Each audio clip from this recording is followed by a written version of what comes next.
అందులోనూ వైఎస్ఆర్ కాంగ్రెస్ పార్టీకి బలమైన ప్రాంతమైన కడపలో నిర్వహించినటువంటి మహానాడు. వ్యూహాత్మకంగా కడపలో మహానాడు జరపాలని చంద్రబాబు నాయుడు గారు నిర్ణయించుకున్నారు.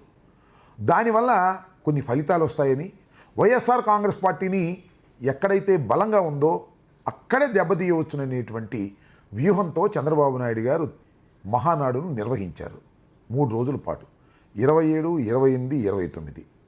ఈరోజే ఆయన ఆ కార్యక్రమాన్ని ముగించి ఒక సుదీర్ఘమైనటువంటి ఉపన్యాసాన్ని కూడా ఆయన తెలుగుదేశం కార్యకర్తల్ని ప్రజల్ని ఉద్దేశించి మాట్లాడినటువంటి విషయాన్ని కూడా మనం చూసాం. అయితే ఇంతకీ ఈ మహానాడు ఘన విజయాన్ని సాధించిందా? వైఎస్ఆర్ కాంగ్రెస్ పార్టీని భయపెట్టే రీతిలో జరిగిందా? లేక దిగజారిపోతున్నటువంటి తెలుగుదేశం కార్యకర్తల్లో కాన్ఫిడెన్స్ని పెంచడానికి ఉపయోగపడిందా అనేది సర్వత్రా చర్చ. 3 రోజుల పాటు జరిగినటువంటి ఈ మహానాడు బ్రహ్మాండంగా జరిగిందని మాత్రం ఎవరూ అనుకోవటం లేదు. అట్టర్ ఫ్లాప్ అయిందని కూడా అనుకోవటం లేదు. ఎందుకంటే అధికారంలో ఉన్నటువంటి రాజకీయ పార్టీని నిర్వహించేటటువంటి సభలు ఎంత ఆర్భాటంగా ఉంటాయో నేను ప్రత్యేకంగా చెప్పాల్సిన అవసరం లేదు. అందులో చంద్రబాబు నాయుడు గారు నిర్వహిస్తే ఎంత ఆర్భాటంగా చేస్తారో మనం ప్రత్యేకంగా చెప్పవలసినటువంటి అవసరం కూడా లేదు. అయితే చంద్రబాబు నాయుడు గారు మాట్లాడుతున్నప్పుడు వెనుక నుంచి వెనకే తెలుగుదేశం కార్యకర్తలు చైర్లు ఖాళీ చేసి వెళ్ళిపోయారనేది చాలా ప్రబలంగా ప్రచారం జరుగుతుంది. అఫ్కోర్స్ అది సాక్షిలోనో లేదా తెలుగుదేశం పార్టీకి వ్యతిరేకంగా ఉండేటువంటి పత్రికల్లోనూ మీడియాలోనూ చూపిస్తే దాన్ని మనం అంతగా నమ్మాల్సిన అవసరం లేదు. కానీ సాక్షాత్తు చంద్రబాబు నాయుడు గారే కన్ఫర్మ్ చేశారు. ఎందుకంటే తెలుగుదేశం కార్యకర్తలకి క్లాస్ తీసుకున్నారు. సుదీర్ఘమైన ఉపన్యాసం నేను చెయ్యను, మీరు చివరిదాకా ఉండాలి, మధ్యలో వెళ్ళిపోవడం సరైనటువంటి పద్ధతి కాదు అనేటువంటి మాటలు ఆయన మాట్లాడాడు. అంటే ఖచ్చితంగా ఆయన మాట్లాడుతున్న సమయంలో వెనుకనే జారుకున్నటువంటి తెలుగుదేశం కార్యకర్తలు అనేది స్పష్టంగా చెబుతున్నటువంటి అంశంగా అందరూ భావించవలసి ఉంటుంది. ఇకపోతే మహానాడు వేదిక మీద ఒకళ్ళు డబ్బా కొట్టుకున్నారు. తండ్రి కొడుకులు ఇద్దరు.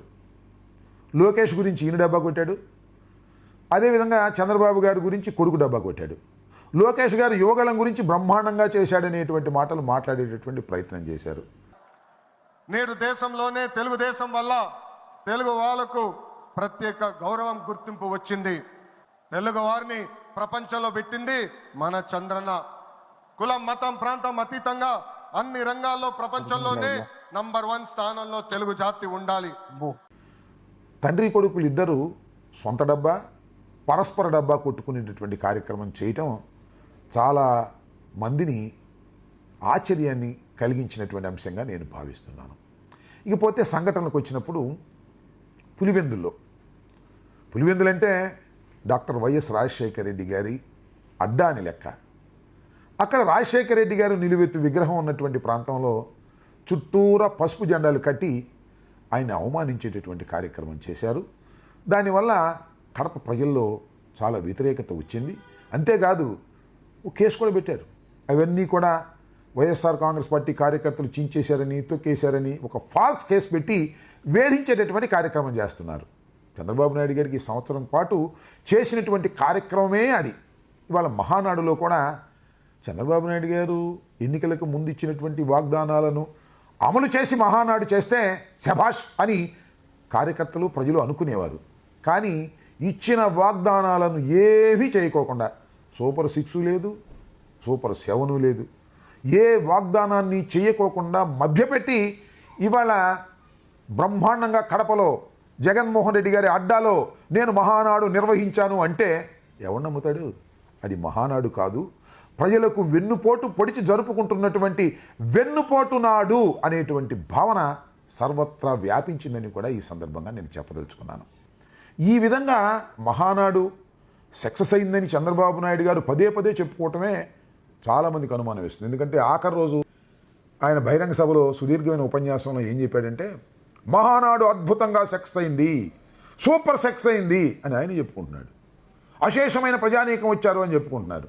కాస్త క్లోజ్గా చూస్తే అశేషమైన ప్రజానీకం ఏమీ లేదు, వచ్చారు.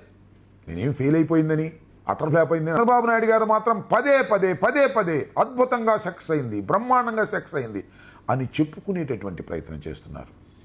దాన్ని బట్టి మనకు అర్థమవుతుంది ఏంటంటే సంతృప్తికరమైన స్థాయిలో ఈ మహానాడు జరగలేదు. ఏదైతే చంద్రబాబు నాయుడు గారు వ్యూహాత్మకంగా ఆయన చెప్పాడో కడపలో పెట్టాలి అనుకున్నాడో ఆ వ్యూహం ఫెయిల్ అయింది అనేటువంటి భావన తెలుగుదేశం కార్యకర్తల్లో కూడా చాలా స్పష్టంగా కనిపిస్తూ ఉన్నది.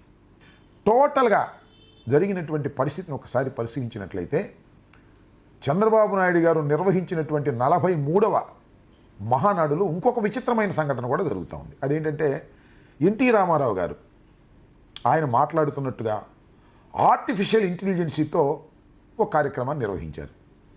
చంద్రబాబు నాయుడు గారిని ఆయన అద్భుతంగా పొగుడుతున్నారు.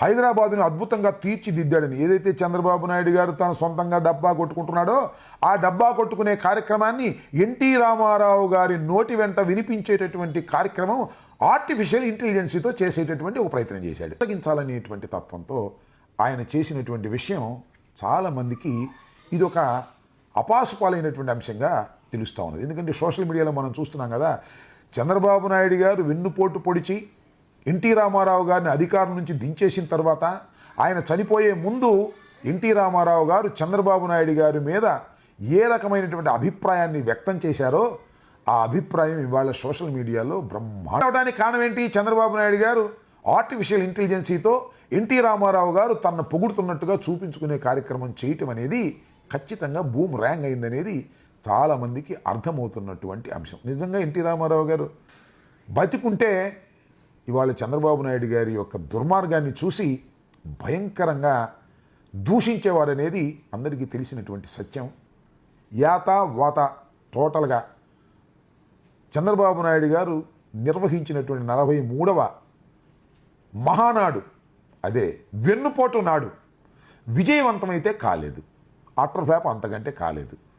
వయా మీడియాగా ఏదో చప్పగా జరిగింది. ఆయన ఊరికిన ఉపన్యాసంలో పెద్ద పెద్ద కేకలేసి విజయం సాధించామనే ఫీలింగ్ తీసుకురావడానికి తాపత్రయపడాడనేది అందరికీ తెలిసినటువంటి సత్యంగా నేను ఇవాళ భావిస్తున్నాను.